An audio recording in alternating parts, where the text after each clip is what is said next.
Dealing with fires is something that I think we all can deal with. And especially as a husband and as a father, trying to manage everything and all the hats that you wear, managing life and my personal goals and family and work and all this stuff. And if I'm honest with myself, there is a time frame where I did a horrible job at any of this.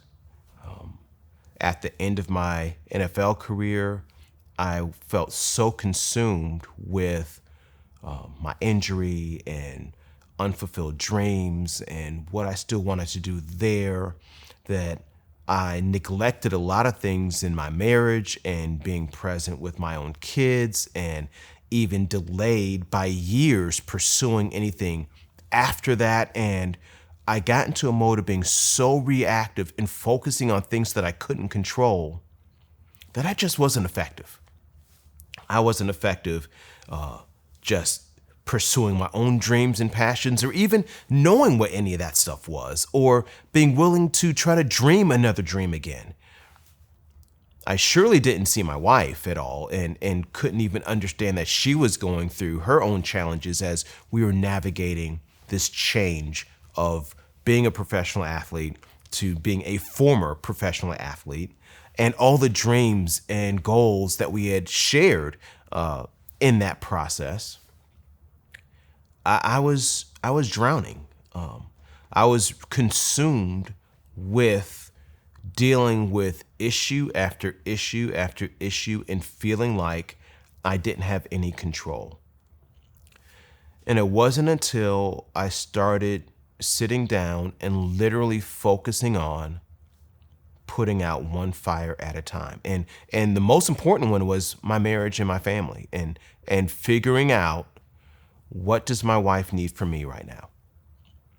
And starting there. Let me start in a space that gives me energy, gives me passion, gives me purpose. And then some success there led me to having just a headspace to even start thinking about, okay, what's next?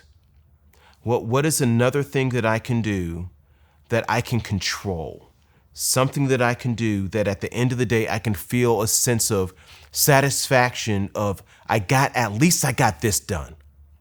And it got me out of that rut of constantly focusing on all the other stuff that I can't control.